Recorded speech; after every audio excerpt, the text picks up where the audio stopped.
gentlemen, me and Joe. Hello. Welcome to Is It Really That Bad? Where this movie that we're doing this time is fantastic. It is Armageddon. 1998's highest grossing movie released that year. Not the highest grossing movie, that was Titanic, but released that year, Armageddon. And it stars Tia Leone, Morgan Freeman, Elijah Wood, and I kind of forgot some of the other people. I totally forgot all about that movie coming out. What the hell was that movie called? Deep Impact. Oh, yeah. I forgot about that movie coming out that year. Okay, so was that the same year? Yes, it was. Was it? Yeah. It came out before Armageddon. Actually, it stars Steve Carell and Keira Knightley. You get that movie reference? Nope. God damn it. Seeking a Friend for the End of the World. It's also an asteroid movie. Never seen that movie. Okay. I guess this movie actually stars Michael Biehn and Annabelle Sciorra. Wow. Okay. I'm going to ignore Joe now.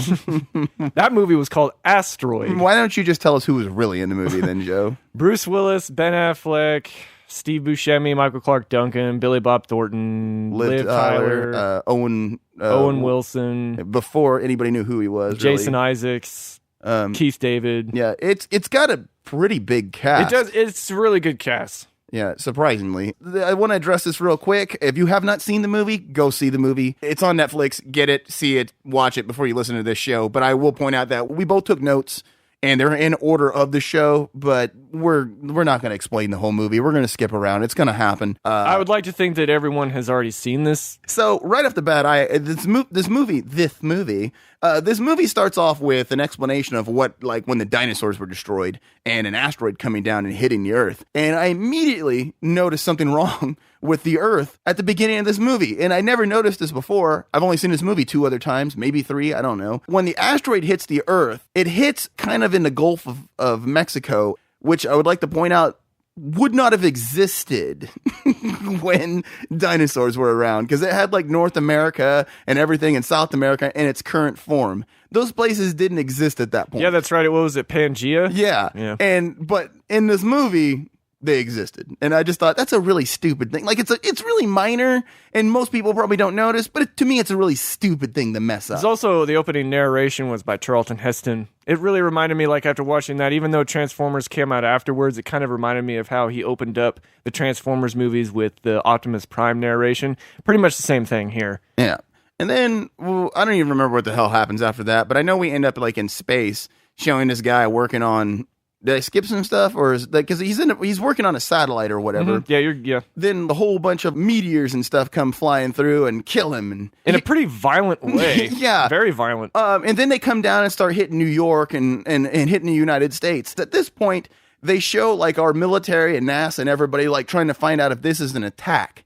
And what I was trying to figure out was when they showed them looking at their radar maps and all that stuff, they showed the Earth, and then they showed, as they kept calling them, the anomalies coming in from space. Yes. And that was my problem. An attack from who? Aliens? The moon. Yeah. I was like, what do you mean an attack? I was like, the Russians shot missiles all the way into space, and then they're coming back down? I didn't understand that at all. Not at all. No. And as far as like the actual, like when the destruction, this is actually like really the biggest, I think. Excuse me, they were calling them bogies. Bogies? Bogies. This is actually like the biggest scene, I think, in the movie, as far as where just shit hits the fan pretty much, where it's just all these asteroids come down, destroying buildings, destroying cars. The CGI, like the actual computer effects, look absolutely awful. Oh, no, they stuck out like a sore thumb, even for 1998 standards. The practical effects, as far as like the explosions and fire and all that stuff, look, when it wasn't CG, when it was actual effects, it looked good. Like, I'll give it that, even though it was sort of headache-inducing and very goddamn loud. And long. Like, yeah. I was like, okay, we get it. Stuff's falling apart. Yeah, all the people are dying everywhere. Which, by the way, this movie, what is it, like 2.5 hours long or something like that? It's 2.5 hours long. It's like, I remember when I was watching it, I watched it, and I had seen it, for the third time in my life. I watched it, I barely remembered it, and I got to the point, they finally landed on the asteroid. I look at what time it was, see how much was left. There was still an hour left of this movie. They landed on it, there's still an hour left. Yeah, I was like a half hour in and looked, like, Jesus. And thought, this movie's got to be like an hour left. Nope, 2. You have to mention, as far as also in that attack, you have to mention, you can also kind of tell right away with this attack what the humor is going to be like in this movie. Like with the Eddie Griffin argument with the guy he called a big pineapple eating whatever? I was like, that's kind of racist. And also, you notice like he was selling all that Godzilla stuff. Oh, yeah. Yeah, this is the same year that that the Roland Emmerich Godzilla movie came out, and so they were like competing with that. They felt, which blockbuster is going to be bigger. So this was like a jab at Godzilla, which honestly, I thought that Godzilla movie was actually better than this. Not by much, but still better. Which you can expect on another episode of Is It Really That Bad? Yep. Yeah. I want to point something out. When the meteor hits the ground by where Eddie Griffin is, his dog, he's got a tiny little dog. It's not very big. I mean, you can hold it in one hand. And it makes a big impact crater, and his dog falls down into it, and it shows Eddie Griffin like holding on to his leash, and he's like, oh my God, and he starts pulling, but he can't pull his dog up. And I was kind of like, I know this is nitpicking, which I do a lot of in this movie, but he was acting as if his dog weighed 400 pounds. Yeah, and it was like a pound. Yeah, it was, I'm telling you, it was just bigger than a purse dog. Well, it was Eddie Griffin, but they also had another comedian. For some reason, they had to show him in the movie, too, the dude from Hanging with Mr. Cooper. Oh, yeah. I can't, Mark Curry, I think that's his name. Yes. Yeah, they showed him. He was a taxi cab driver, and I was just like, what? Why was he in there? And was that Long Doug Dong in his car? Yes, it was. Yeah. I was like, why are all these people in this movie? Yeah, I didn't quite understand it either. With this stereotypical Chinese wife, I want to go shopping. I was like, why? I was like, what is it with this, like with Michael Bay and like racial stereotypes? He does have a lot. Now, I don't really want to complain too much about that because that stuff doesn't really bother me. No, it's not. It's like a thing of his. Yeah. I would say that the most offensive stuff though that he probably has had in his movies is probably Transformers. Oh yeah, 2. I agree. That was those were terrible. But it's like, yeah, you have the kind of humor. And by the way, when the humor and the way that all the dialogue is, I want to say right off the bat that there are 9 writers that overall wrote this movie. There's only 2 credited, but there was 9.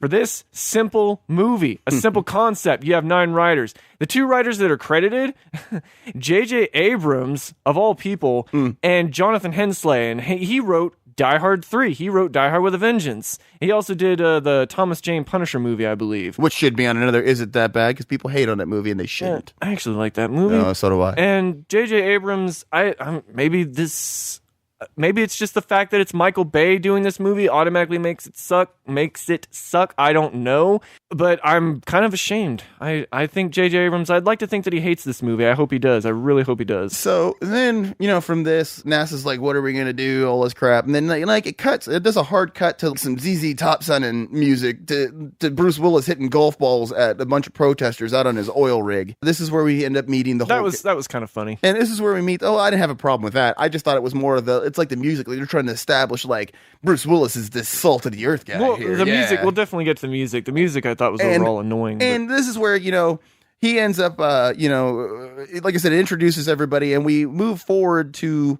him finding Liv Tyler, his daughter, Grace, in bed with Ben Affleck, which right here, when people sit there and want to talk about how good of an actor Ben Affleck is, go to this scene, because he hasn't gotten any better than this, in my opinion. It's hard to watch. I remember seeing this movie the first time, which I didn't hate it as much when I first saw it. But dude, I did. And I had a tough time with Ben Affleck in that movie. I was like, oh my God, he is so awful. And for some reason, like people like to give him long monologues and rants in all their movies, and he's got like a couple of them in this one, and it's awful. Yeah, he is not good. And it's like that's always been my view of Ben Affleck, is that I have never thought that he was a good actor. He's a good filmmaker, a good director, and he has been in some really good movies like Gone Girl or Argo, The Town. Yeah.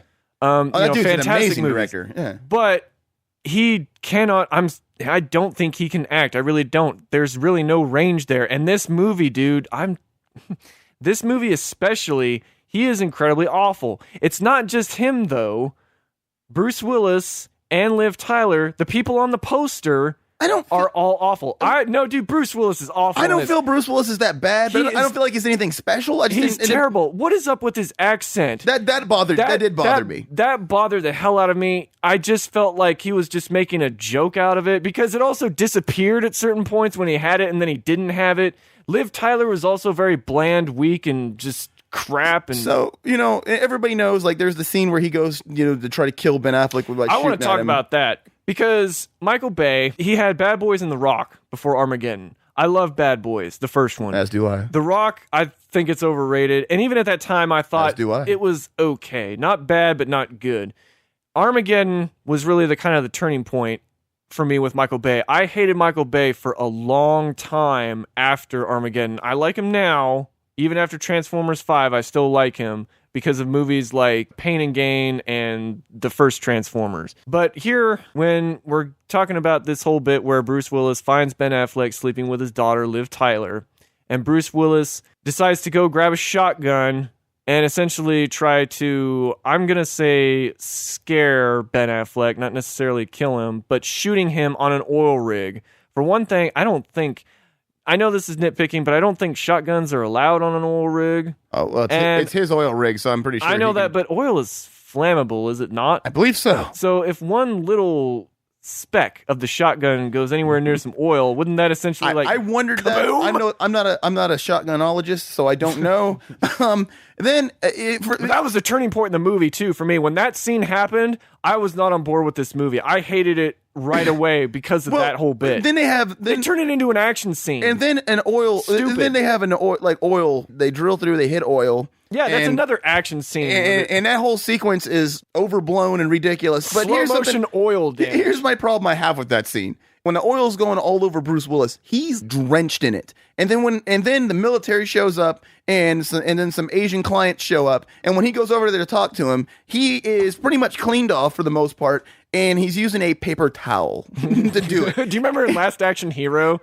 After Arnold ends up in the tar pits, and he gets out and he's all completely covered in tar, and then the next scene he's completely clean and he's holding onto a wadded paper towel. Yes, and that's exactly what it was. And I just thought, what the hell? Again, nitpicking, but it's going to be a lot of that, and I'm not going to say nitpicking again through the rest of this. The thing is, it's like the thing with the nitpicking is that I think it just got way out of hand in this movie. We already have to buy the fact that this is an impossible scenario. There is no way, at least with today's technology, that you can have astronauts land on a rogue asteroid to drill into it to do a nuclear weapon. We already have to buy that. But now you're asking us to buy all of this other crap, and I just can't do it. I couldn't do it. Which, by the way, I wrote in my notes, at this point, we've already seen at least 4 sweeping landscape zoom in close-up. Michael Bay does this. Like, every scene, every conversation is like 19 cuts, and every single cut is like this slow zoom in up to the person, then a side scroll sweep, and then another zoom in on the person, and then there's one overhead. It's ridiculous how this movie's edited, and he claims that the reason it's edited the way and filmed the way it is because they only had 16 weeks to do it, and he wishes he could go back and edit that movie again.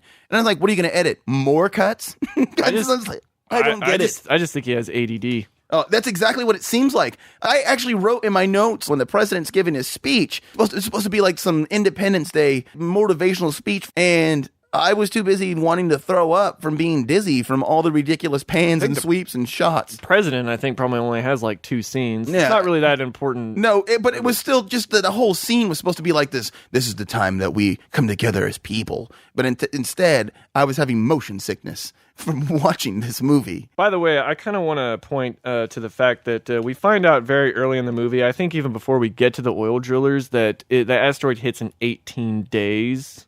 Yes. So they had essentially 18 days to do all of this. I wanted to bring up the time frame really quick. Just an example. They find out 18 days, and then they cut to the oil rig. I'm pretty sure that's how it went. Everybody, like all the main players that were on that oil rig, go and continue off with their lives. You know, like when they assemble the crew, Bruce Willis wants to assemble the crew, and he gives them all the names, and it's pretty much almost everybody that was already on his rig. Except for the one guy who they never show, Noonan.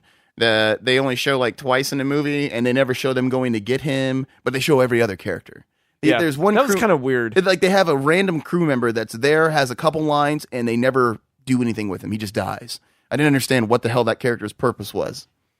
But they're going and they're recruiting everybody, and they're all doing their own thing. Like some of them, one of them's in Vegas, the other one's trying to pick up chicks.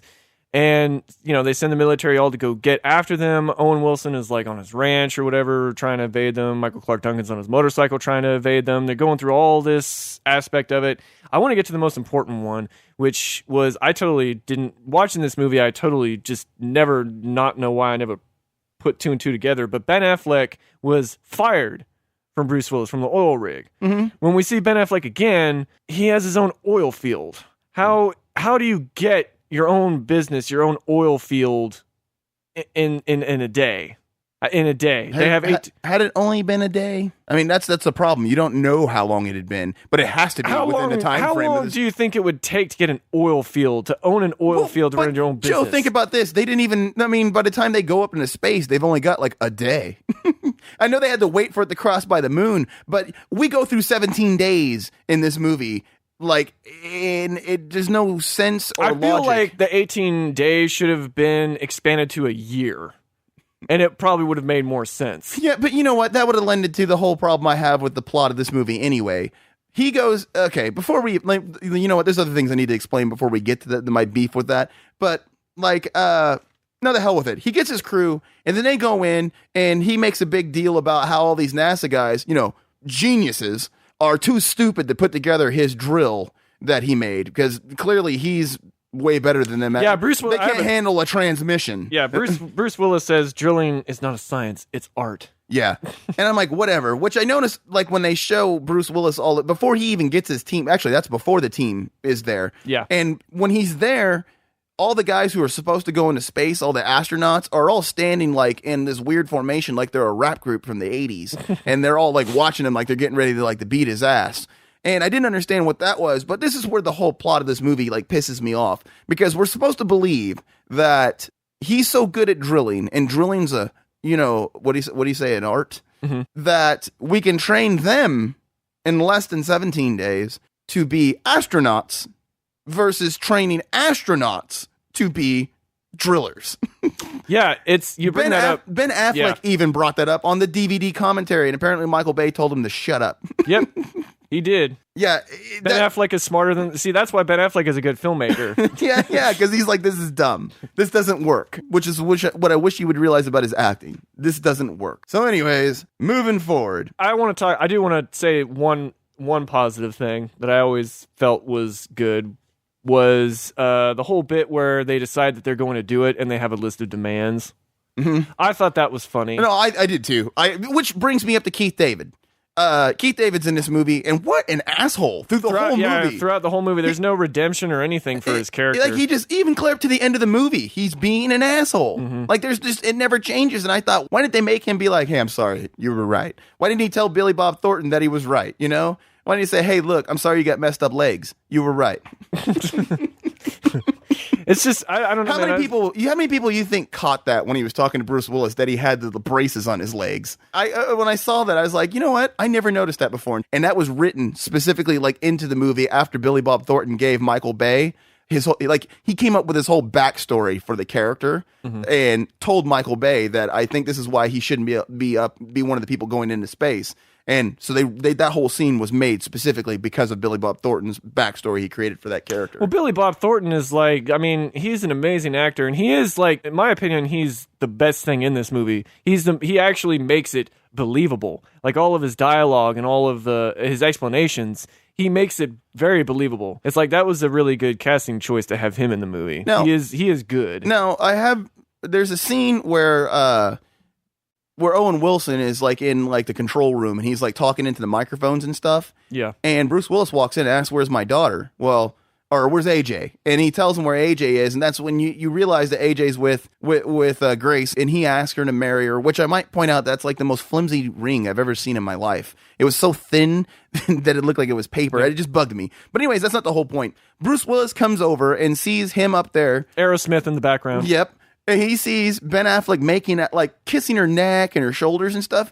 And look gross. I'm a dad. If I'd have walked over and seen that, I'd have been like, and walked off, or been an asshole and made a comment to stop them. Well, I'm not a dad, and I still think it was pretty gross. Bruce Willis just stands there and stares at them for a few seconds, and then he just kind of rolls his eyes and keeps looking at them. And I'm like, why is he, like, watching them like a creep? I was like, this is not how a dad would have reacted to this situation, especially with a guy he doesn't like. Yeah, even though later on he always thought of him as a son. Yeah, I wouldn't watch Ben Affleck and Liv Tyler screw. I would.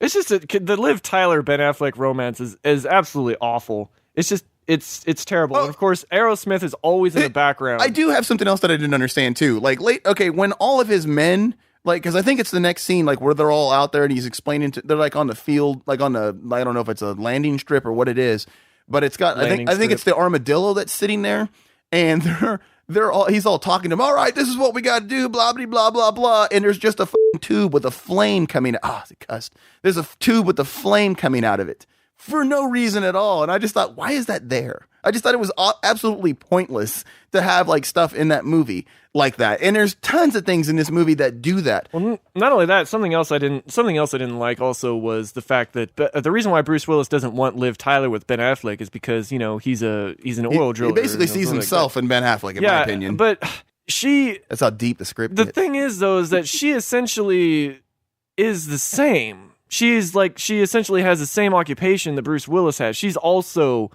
like, I mean, she doesn't actually, but she's part of the business side of it. But that's what she's trying to tell. But that's what she's trying to tell him through the whole movie. I know that, but it's just the fact that that Bruce Willis can't see it is just kind of ridiculous. I don't know. Maybe it's like a whole dad thing or whatever. But I don't know. I just thought it was really bad writing, and that's another thing too. I mean, the dialogue in this movie is awful. So from here, they're getting ready, you know, to take off, to go up to to space and save the world.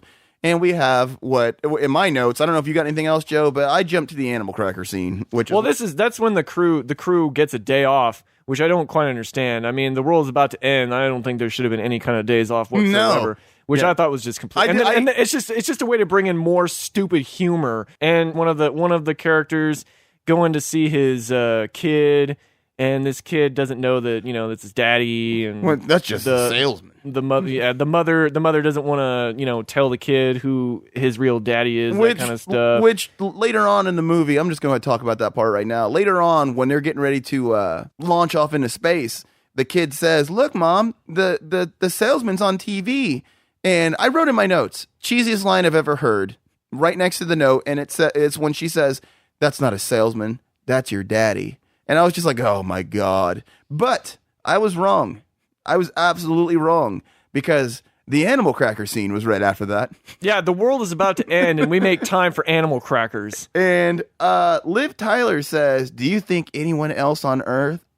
Hell, I don't even know if this is the exact quote because I didn't write it all. But she's like, "Do you think anyone else on Earth is doing this exact same thing right now?" Yeah. And I was like, are you kidding me? People don't talk like this. Maybe when they're 12, but these people were like in their 20s or whatever. And that whole scene with Aerosmith in the background and him doing the thing about, should I go north or should I go south? It's none of that had to have been written. That had to have been just improv by Affleck. So awful. I remember seeing it in the theater and thinking, oh my God, I want to throw up. Pretty much almost everybody hates that scene. Unless they have a vagina. Because goddamn, my wife was like, "I can't believe you hate this scene." Which, by the way, I'd like to point out, my wife, after watching this movie with me, hates it now too, and she blames me for her hating it because she did not realize how sucky it was until I made her watch it again and pointed out everything wrong with this movie.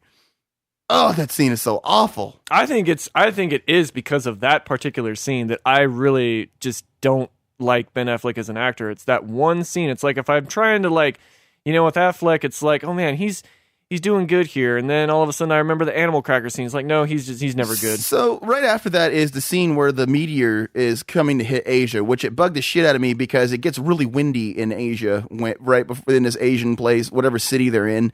It gets super windy before the meteor hits the ground, which I couldn't figure out why would the wind be there before the meteor. But okay, that's another, you know, tiny little thing. But right after this scene is when NASA makes a point that now the whole world knows. Yeah, which I don't quite understand that, because what was their excuse for the New York attack? Like, this was like, I mean, what did they say that it was?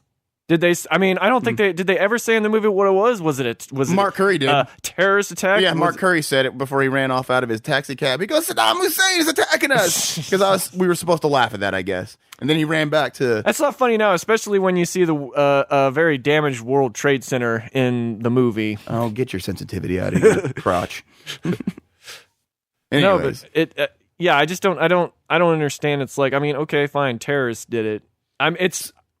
So would have started a war, but whatever. When this is going back to, like in my notes here, go back to Keith David. This is where he asks Billy Bob Thornton's character. He goes, so this is who you got to save the world? Like, just being an asshole about the whole thing. That's his character. I might have said the same thing, though. But here's where my goddamn beef with his character. I was like, he has the authority and the connection to the president to be able to overrule this whole plan if he wanted to. But he doesn't. He could have at any time. So my whole point with that is, why be an asshole? It's like, to me, I just, if this was a real thing, why be a dickhead? Because at this point, his character is just being a dickhead for the sake of being a dickhead. Like, he doesn't agree with it, so he's just being a curmudgeon asshole who doesn't want to go along with it. So he just has to keep making little comments, and it just annoyed the shit out of me. Well, it kind of reminds me of the fact that, like, later on in the movie when they do their secondary protocol thing, and the fact that they had all intentions of getting a nuke on the asteroid to begin with, so they were going to meet him, like, halfway and, try this drilling thing if it works, but they probably just could have done, like he said, override it and let's just put the nuke on there, do it, and then leave. Which, by the way, I'd like to point out, in real life, one of our contingency plans is to actually shoot a laser at a asteroid of this type, and it's because, despite what this movie leads you to believe, we actually would have probably caught this asteroid coming way before it was even here. And that what we would do with that laser is, like, which I think is amazing, and, like, in the world of science, is that, in this movie, we got to blow it up to break it off so it'll go around the Earth. But like they pointed out, in real life, all we'd have to do is take that laser, shoot it at it, and move its trajectory like a half inch is what they were talking about in space. Because if they do that far enough away, it'll cause it to go so far off course. Well, it was going to affect the gravity, wasn't it? Something like that, affect the asteroid's gravity or something? What, like anti-gravity? The laser? I don't know. Science. I don't know. What do you... No, the laser would just move it. It'd be able to move it. I don't know what it'd have to do with it doesn't have gravity, which that's another beef I had with this movie, but we'll get to that, the gravity stuff. As far as, like, with the nuke, I wanted to point out, I read on this, they said that the nuke, in order to do that, we would not have that kind of nuke. This nuke would have to be like 1 trillion times stronger than whatever the strongest one we have now. Why? Did it say why? I mean, like, serious question. Don't pull it up. It's on Wikipedia. Okay, I'll Wikipedia it later. Anyways, let's move on. So at this point, we're getting ready to go into space. This is where the president's speech comes up and annoyed the hell out of me because there's all these sweeping shots, ridiculous pans. It's going all over the place. I'm throwing up in a bucket because I'm getting dizzy from watching Michael Bay's horrible pile of shit. Yeah, that's something too. It's like, to me, the effects, like with all of the ships and everything, it's very dizzying and headache inducing. Bright flashes, quick edits. You really can't. I mean, you can get an idea of what's going on, but it just doesn't. None of it looks good. None of it looks. It all, to me, looks unfinished. So, especially like the ships and all that, and the actual asteroid itself. We blast off into space. We're going to the space station. And he has to turn the space station into, like, he needs to simulate gravity. This whole scene should have been cut. Here's the problem I have with this whole simulating gravity part, is that he starts spinning the Russian space station around, which I had a question about, like, is this real? So I looked it up. They would have to spin the space station so fast that it would probably rip that space station apart in order to simulate gravity. But that wasn't why I questioned it. Why I questioned it was I started thinking about how fast, like, because in the movie, it looks like it's spinning pretty fast.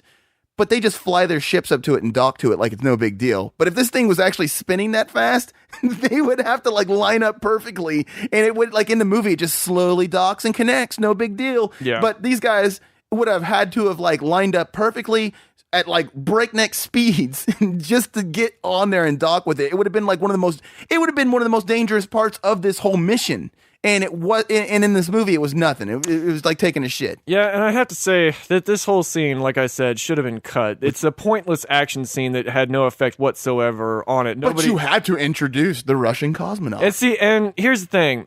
I love Peter Stormare. I do. That's the actor that plays him. He's been in a crap ton of movies, like John Wick 2, The Lost World, Fargo, all that kind of stuff. I love him. This movie made me hate him. See, I thought he was all right. No, I enjoyed him. He was annoying as hell in this. See, he was the only redeeming aspect for me. See, for you, not for me. It's like if there's a movie out there that makes me hate Peter Stormare, I love this part when when the lady when they're trying to blast off the meteor or the asteroid, and she says, "You don't know the parts." He goes, "Russian parts, the American parts, all made in Taiwan." No, I've never seen Star Wars. I just don't. I enjoyed it. I hated that. I enjoyed it, and I love the actor. I enjoyed it. Well, that's. Oh, so you do enjoy something from this movie? I do. That's great. I enjoyed that. That is. You enjoyed the comedic scene where they were trying to get all their demands, so you don't get to sit there and act like you don't get to be the pot calling the kettle black here, buddy. Let's move on. Yeah. So, anyways, that was my beef with the rotating. Why the hell? Also, why would you have Ben Affleck be the one to be in charge of what seemed to be the most important part of transferring the fuel? Why wouldn't it have been like? Well, maybe Peter Stormare doing that, or one of the astronauts that knows all the tech? Yeah, I didn't understand that either. Why would you let somebody like that be in charge of what essentially destroys the space station? Yep. Nope, didn't understand that myself. I totally was wondering, well, I know why they did it, because you wouldn't have had any more movie, like, coolness at that point. Nothing awesome would have been happening. When they narrowly escape when the space station blows up, I would think that the debris from that space station would have ripped their ships when they fly away, even my wife goes, "Oh, well, I'm glad they got away from all that," because like right as they fly away, like crap blows up around them, and it's like, oh, convenient. Yeah, I mean, it is just a pointless it's a pointless scene put in there for the sake of having more action, more whatever. It's like the oil going all over the place earlier in the movie, really pointless. And I said I wasn't going to say nitpicking, but we're nitpicking. So, yeah. People are probably hating us by now. The people who hate this movie probably agree with us. Oh, and then there's something I have a beef with, like, right after this. Because this is when, like, after this, they leave there. Then they slingshot around the moon. And they're, like, coming up behind the asteroid. Which I would like to point out, I can't figure out why they decided to make all the asteroid pieces sound like NASCAR cars. When they're, like, flying by. You know, and as they're flying in, they drop their booster rockets, and what I thought was odd is when she goes ejecting booster rockets or whatever she says, the other ship is right behind her, and these rockets like come right off and fly over them just barely. So was Freedom's the one that crashes. Or is it Independence? I don't remember. But one was Independence, one was Freedom. The one that crashed is the one that Ben Affleck is on. Yeah, and it's flying in, and they see it all like start like disintegrating basically because it's getting hit by all this debris.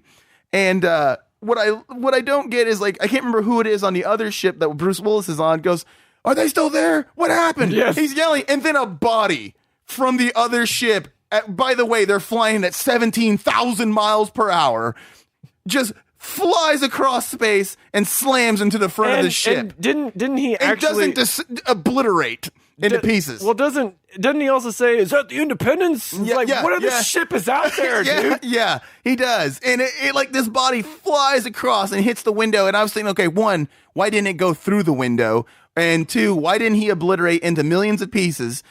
And that whole scene where they crash and everything, I was like, I don't know if I can take all of what's going on. Dude, when they crash and Ben Affleck's trying to figure out if everybody's alive, and he grabs Owen Wilson, and he's going, Oscar! And I'm yelling at my TV, he's got holes in his helmet, you jackass! He's dead! Yeah, and that was some really bad acting by Ben Affleck too, and it was all sad. He was trying to cry. You know. Oh my God, this movie. And it still has an hour and a half left. And of course, Bruce Willis is like, I had to write this down, but because the Southern accent just really bothered me. But it was like, let's just ask God to take care of our friends. No. What? Does he say that? No. He says later on. He says, "God be with us," and that's when the Freddy guy goes, "So we're close enough. He might hear it." And I was like, "Oh my God!" But so when Ben Affleck like crashes and they lose contact or whatever, the other ship, I can't remember if that's at the same time or not, but Billy Bob Thornton turns around to Liv Tyler and says, "You might want to leave." And just real cornball. This is like how cornball this movie is. She's like, "I got no place else to go." I'm like, oh my God, who wrote this movie? A high school kid? I mean, Jesus Christ, man. Maybe it was J.J. Abrams' first script. I don't think it was, but whatever. Anyways, moving on. I wanted to mention the fact that once they get the vehicle, Ben Affleck and I think Michael Clark Duncan and Peter Stormare. They're alive. They get on the vehicle. I can't remember. What do they call it? The armadillo. The armadillo. And I almost made something up and said they call it the cummerbund and seen if you went with it. I would have. I should have done that. You should have called it a cummerbund through the whole episode. Oh, that would have been amazing. They have a. I'd like to think I'm not that stupid. Yeah, but it would have been good. I probably would have been like, really? That's what it's called? No, okay. The cummerbund. So there's a minigun on it. Did they ever have like a reason explaining why there's a minigun on the armadillo? No. I mean, does NASA usually put miniguns on all their ships and vehicles? Yeah, it's like a Gatling gun. Wait, when you talk about the Gatling gun that Steve Buscemi picks up, or are you talking about like what gun? Oh, no, you're talking about the gun that's on the armadillo. Duh. Yeah, they use that. The machine gun to escape the destroyed ship. Didn't understand the point of that. Maybe it was because they were. I think it was just simply for that one reason only. Oh, well, you sure it wasn't to shoot the aliens that they thought were attacking them earlier in the movie? Could be. Because here's something like, okay, after they land, they overshoot their landing point and realize they land on like metal, basically. And they're talking to NASA, but they have a very bad signal because of the way the asteroid's rotating. Which, by the way, they talk about how the asteroid is not rotating like in a circle. It starts rotating all over the place. But every time they look out, they can see Earth in the same place. Yeah, it's in the exact same view at all times. So you have that, but they're sitting there, and what's his name's talking to NASA, and he loses them, and he turns, and this is a movie trope that drives me nuts. He turns at the chick and says, "What did I write here?" He says something along the lines of like, "Get them back," or get me back on there with them. And I wrote in my notes like, I'm waiting for somebody to go, "Yeah, I'll get right on that. Let me just connect all my phone cords and stuff that I have that'll just magically get us connected back to Earth." They're on an asteroid. They lost the connection, but he says it as if she's just going to be able to like wire some shit together and then like, yeah, hey, I got us back. I found out I had a rotary phone in the back. We're good. Yes, it's all pointless dialogue. It's like they talk about they're having problem with communication, but they seem to have no trouble whatsoever with any kind of except when it's convenient to the plot. Yeah. And of course, I wanted to also mention there's a character on there played by William Fichtner, and he's a really good actor. He's been in a lot of cool stuff. That's the guy who was trying to told them, get me back with NASA. Yeah, he's the asshole astronaut. He's pretty much against all of this and everything. But he gets redeemed. He does get redeemed. He has a character arc. But he basically, at a certain point, he does have this bit of dialogue where he says to Bruce Willis, "You and your men are the biggest mistake in NASA history." And it's like, I mean, I could make an insensitive joke there about NASA, but I don't think I will. Yeah, I kind of disagreed with that comment too. So at this point I believe this is before Ben Affleck makes it all the way back to them on his armadillo, and we have the ridiculous scene where they shoot across the asteroid, like they jump over it with the armadillo using the thrusters, and then whatever his name is, the Russian dude has to go out there and he has to fix the fuel line to get them back underground. It's an overblown, ridiculous. It's like longer than it needs to be. A whole hour of this movie could have been cut, and that was one of the things you could have cut. And I mean, I don't think it's the most horrible thing in the movie, but it's by far one of the most ridiculous parts in the movie. It's kind of, I will give it this. It is actually an interesting idea, but at the same time, I just don't feel that it's used to its potential. And it looks bad. I think that's my other problem with it, because it just like, it looked like they just There's put all too these many guys, damn cuts. Too many cuts, and I think they just put these guys in the thing and spun the camera around in circles. It's what it kept doing. Do you want to talk about the fact that we mentioned the secondary protocol earlier, but because I'm at the point here. That's about where I'm at too. Okay, where they decide to go ahead with secondary protocol and they activate the nuke, which I think it was 7 minutes. But hang on, before they do this, here's the problem I had with that whole scene. Keith David's in the I don't know if it's the war room or whatever you want to call it. The NASA room. And they're all sitting there, and the red phone rings because everybody in government has a red phone that connects directly to the president. And he picks up the bat phone, and he says, "Yes, Mr. President." I was just thinking that. And he says, "Yes, Mr. President." And he's like, "Okay." And he basically puts down the phone and tells them that, hey, we're going to activate the nuke. The second he does that, the elevator doors open, and all these military dudes with like the stuff to activate the nuke come walking through the door as if they had been there all day waiting for them to say this. And I just thought, how convenient that this is what's going on. And this is where it leads to the nuke getting activated and Fichtner and Bruce Willis getting a beef, which Fichtner pulls a gun out on Bruce Willis, which leads me to something later on that I was like, what? That makes no sense. Well, all right, I'm trying to remember that. I think it was like I want to say it was a 7-minute countdown. It might have been 8 minutes. I think it was only 5. Well, either way, they have to, with the nuke, what they have to do in that time limit, they have to get it unstrapped, strapped, whatever, which they're doing. They have to load it in the elevator, they have to put it on the asteroid, and then they have to take off before it goes off. I'm pretty sure that would probably take more than 5 goddamn minutes. But don't worry about that, because that's not what happened. Fichtner and Willis get into a fight. He convinces him to, like, hey, man, we'll just take this bomb and we'll dismantle it, and we'll stop it from going off. But at this point... he's like asking Bruce Willis, like, are you sure you can do this? And Bruce Willis gives like this big long speech, and the guy who plays Chick is telling him, you got a minute left. But then Bruce Willis gives like a 2-minute long speech. Yeah. and it's like, you got 40 seconds left. And then this guy who's supposed to be trained in all this stuff doesn't know what cord to cut on. Yeah, so it's like your cliche nuke countdown thing. And it's like, I'm just so numb to this movie at this point, man. It's like you're actually gonna do this a whole countdown thing. Which, like I said, he pulled a gun. I think they do it again. He pulled a gun on Bruce Willis. And later on, they're back outside and they're working on stuff. And Steve Buscemi's like gone crazy. Which, by the way, all right, hang on real quick. Let me explain some things. Steve Buscemi's gone crazy and is on the nuke, and he's like pretending to ride it. And Bruce Willis turns and looks at Fichtner and says, "You got any more bullets in that gun?" He never shot the gun to begin with. I didn't pick up on that. Yeah, my whole thing with that scene... Well, that's when the dude tells him he's got space dementia. Looked it up. Not a real thing. Oh.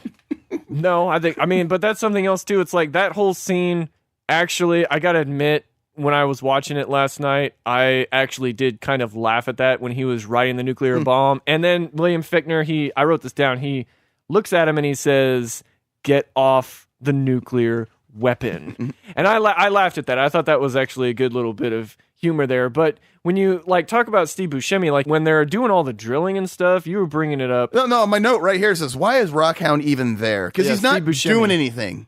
He's not doing anything. That's the thing. It's like I never really picked up on that. It's like there is a point where he does do something smart when he basically knows where they landed. I don't think they explain that other than the fact explains that they landed on he explains that we went past our grid that we were supposed to land on. He said the reason we didn't choose this point is because it's completely iron. Is basically what he explains. He said they're still drilling through iron. Yeah, which is why they bring out the judge.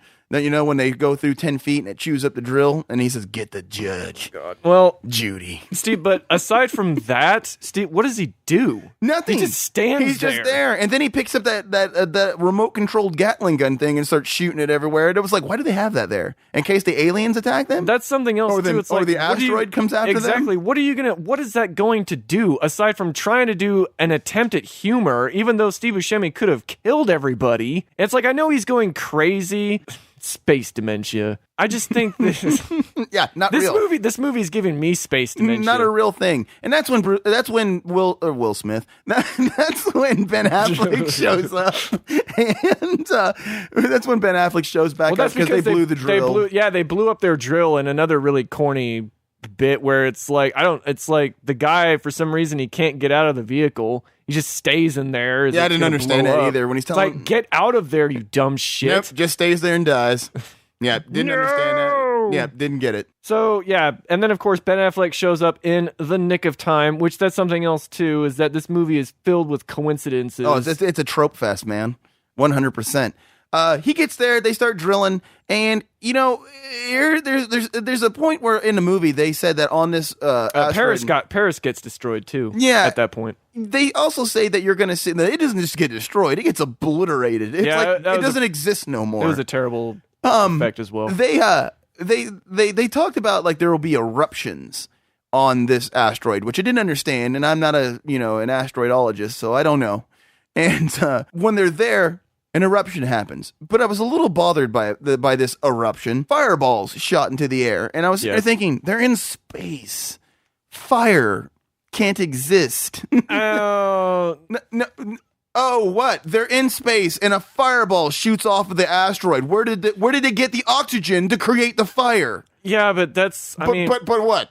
No, it couldn't have. It's not possible. In Star Wars, which is also wrong. This movie is supposed to be reality based, and I'm doing quotation marks. No, I'm sorry. It's a dumb thing. It's a dumb thing that they just inserted into the movie again. You can't sit here and nitpick as much as you have, and then not let me nitpick, you asshole. You can't be picky about the nitpicking. But it's fired. You need fire. Oh God, it's so stupid. But with the whole thing with the fire and like all of the rocks. And then is that the point when everything just goes crazy and like rocks start flying everywhere? It's like it's because it's trying to kill us. It's just CGI rock vomit is what it is, and it's just. I still think though maybe the whole fire thing was probably still just a little bit. That might have been a little too nitpicky. Shut up, Joe. I disagree. No, I'm sorry. I'm sorry. It didn't make any sense. That was my problem with it. It was pointless. It was like, why is this happening? No reason. Can't happen. Anyways, this is when all the shit's hitting the fan. The nuke gets, damaged, and they can find out they can't remote detonate it. So they decide to draw straws. Yep. Another goddamn trope. Which, by the way, why are they even drawing straws? Why don't they just let Steve Buscemi do it? I wrote that in my notes. I didn't get that. I was like, he said he could do it. I was like, but it wouldn't give you the climactic end scene where Bruce Willis is telling his daughter that he's not coming back. Which, by the way, I would like to point out that Bruce Willis says, well, I know I promised you I'm coming back. And he's like, but I got to break that promise. Something along those lines. And Liv Tyler says, I don't understand. And then he never explains to her why he's not coming back. He just tells her how much he loves her, and that was it. He never once explains, I got to stay here and detonate the bomb because we can't remote detonate it. So she still, at this point, is like, I don't know what's going on. Well, I just think when I was seeing that scene and I was thinking like, okay, Ben Affleck has a life. He has Liv Tyler. Bruce Willis has Liv Tyler. Everything revolves around Liv Tyler. And Steve Buscemi has nothing. He had the intention of dying. That's why he borrowed $100,000 from a loan shark. Yeah, and it's like, why don't you just let him do it? So I thought maybe the logic was that everybody thought, well... Maybe he'd screw it up. Yeah, and that's why I thought maybe that's what it is, because he does say, I know you guys think I'm crazy, but I'd really like to do this. And I was like, at that point, I think they should have been like, okay. I would have been like, hey man, good luck, please. But instead, you get... the obvious scene of when Bruce Willis says, "I'm gonna," because Ben Affleck draws the short straw, and he says, "I'll take him down." It was obvious. When I first saw this, I knew, okay, Bruce Willis is gonna take the only thing is place. that that just brings some more bad drama and more bad Ben Affleck acting. He's like, Harry, I love you. Yeah, yep. Oh yeah, awful. Which, by the way, I'd like to point out that he gives this ridiculously long speech to his daughter about how much he loves her and AJ's going to take care of her. Meanwhile, this asteroid is hurtling. It's about to enter into the point of no return. Yeah, it's hurtling right at Earth. No problem. Which, okay, here's a beef I had, and it's when they say... Another countdown sequence, too. Which they say that the asteroid has to be detonated from... Like, somebody has to do it there because they can't remote detonate it. Here's the problem I have with several things in this movie. When Ben Affleck shows up, they have to drill 200 feet in an hour. At some point, they establish... With a total of 800 feet. Yeah, at some point, they establish here that there's only like 30 minutes left. And they still have to drop the nuke down there, get back on the ship. They find out all the stuff about who's going to do it. And they do all this in 30 minutes, which, they drop a nuke 800 feet, which to me would have to be done carefully. And, by the way, they also pull up all the pieces and all that stuff and the drill pieces and all that crap during all this time. So the timeline's all, crazy. But where I have a beef is that I pointed this out to Joe. If this cannot be remote detonated, and this thing is 800 feet away from Bruce Willis, because it's in the meteor or asteroid or wherever the hell it is, how did they detonate it from the surface? Because did they just have 800 feet of cable laying around to connect to this thing? But Bruce Willis was carrying around some little tiny little detonator thing. He was doing something. But my whole problem was, again, they would have had to have connected it to the bomb all the way at the bottom, which did they even know they couldn't remote detonate it until it was down there? Because when did they connect the cable? None of that stuff would have happened. And I know it's all like... None of it was shown. But that's my thing. It's like, it's all stuff that like, who cares? Nobody cares about that stuff. And I get that it wouldn't have been good movie stuff to show, but it just kind of goes into the ridiculousness. It just... Go ahead, Joe. I'm just saying, in regards to that, when you say that it's not good for the movie or anything, like maybe for the pacing, but at the same time, that's something that you could take care of in like a 2-second shot. Oh no, I agree. They could have just been like, we got to run cable down there, and it could have just been it. Yeah, dialogue bit. Because it's not like the timeline was a thing to them when they were making this movie. I just think also, and of course, they succeed. The nuke goes off. Bruce Willis dies. When he blows up the bomb, it shows Liv Tyler on Earth and does like this weird zoom into her pupil, and then shows like flashes of his life and her life in the past and then her future. And I was like, what the hell was the point of that? Like, absolutely pointless.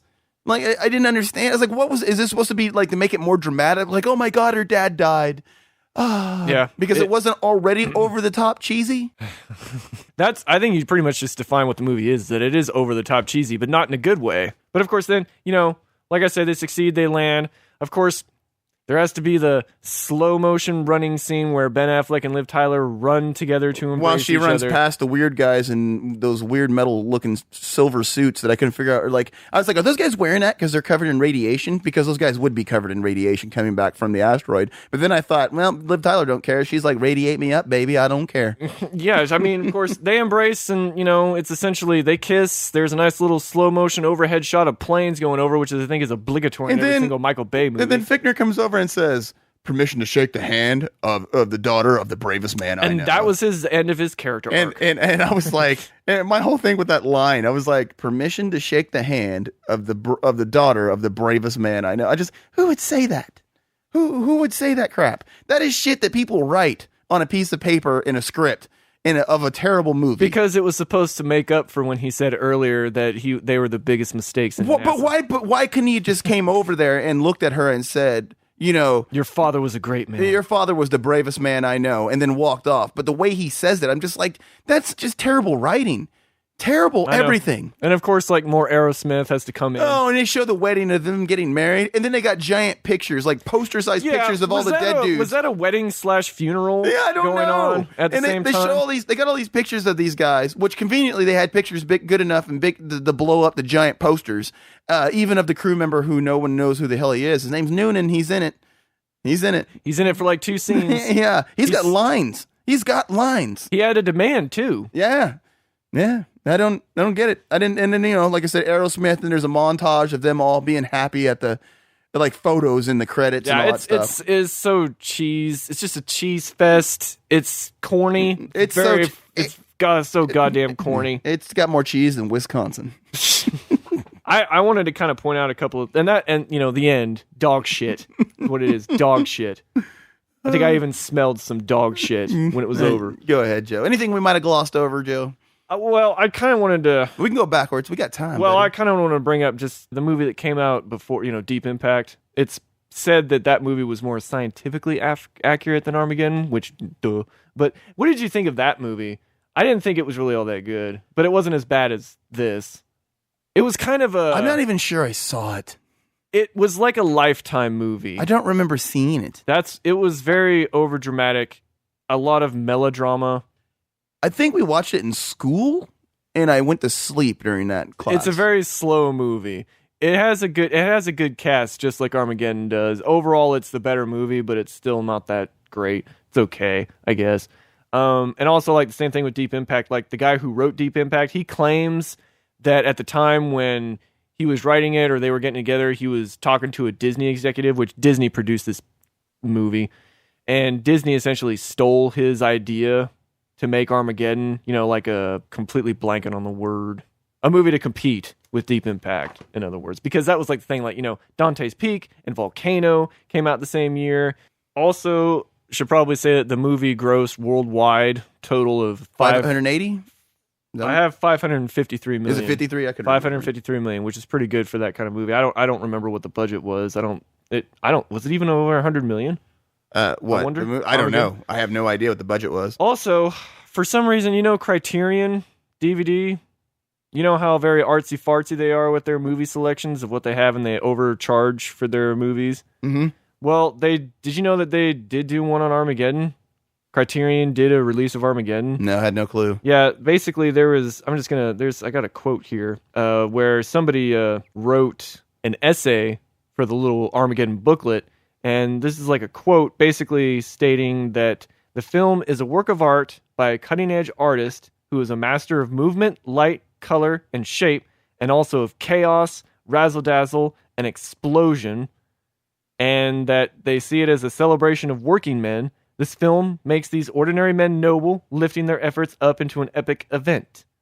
If that isn't... Oh, and then something about first few moments of the film, all the main characters are well established, saying, if that isn't screenwriting, I don't know what is. Which, honestly, the way I look at that is that I think the way that the script is that J.J. Abrams and Jonathan Hensleigh probably had like a lot of books on how to write screenplays, and I think that's probably where it came from. But at the same time, with these quotes, this had to have been bought. Nobody, especially Criterion, could actually think this about this movie. I mean, I know it's an opinion, but... I disagree with you. And the reason I disagree with you that somebody could think that is the movie made $550 million. So somebody, clearly lots of somebodies, thought this movie was awesome. Well, I saw this movie with my brother, and when the movie was over, he looked at me and was like, "Oh man, it was so awesome. It was awesome. It was the best movie. It was, all bow down before Michael Bay. Worship Bay." And I looked at him, and I mean, he didn't say that, but I looked at him and I said, I thought it completely sucked. And the look on his face was of shock. Like, he thought I would like it. Because I credit this movie for making me start to really analyze movies. Like, I usually, with movies before this, I was like, I wasn't so nitpicky. This movie made me nitpicky. This is the same man who loves Paul Blart, right? Yeah, but at the same time, he does love a lot of excellent movies. So his opinions are much more wider ranged, I guess. He's not quite the asshole we are about movies. That's what it is. Right. But anyways, that was Armageddon. That movie is a wonderful, wonderful cinematic masterpiece of shit. I'll have to agree that it is. Is it really that bad? It gets a thumbs up. Yes, it is. I think it's worse. Absolutely worse than bad. I don't think it's that bad. I mean, I think it's a bad movie. I don't think it's the worst movie ever made. No. It is a 100% a summer no-brainer popcorn movie. I'm still baffled by how it made as much money as it did. The only thing I could think of, like in it making that much money, is that Bruce Willis still had that much pull at that point. He did. He definitely did. He doesn't now, but that's what it had to have been. It had to have been his pull. Plus, I think Ben Affleck was also a rising star at that time, and then of course Liv Tyler. But it was also, like you said, it's like with I think it was that was like sort of another kind of Titanic for people, because they're almost the same kind of movies. Huge romance, big disaster, a soundtrack, things that people love. Of course, Michael Bay, the next one after that, what was Pearl Harbor? Oh, that movie sucked. Now that movie completely and that was another movie that I absolutely hate Michael Bay, because it was Armageddon, Pearl Harbor, and then Bad Boys 2, which I hated Bad Boys 2. I love that movie. See, I hate it. And so but Michael Bay, you're cool with me now. I like you. I do. Anything else, Murray? You got to say? No, I'm good. We made our points. So, goodbye. Goodbye.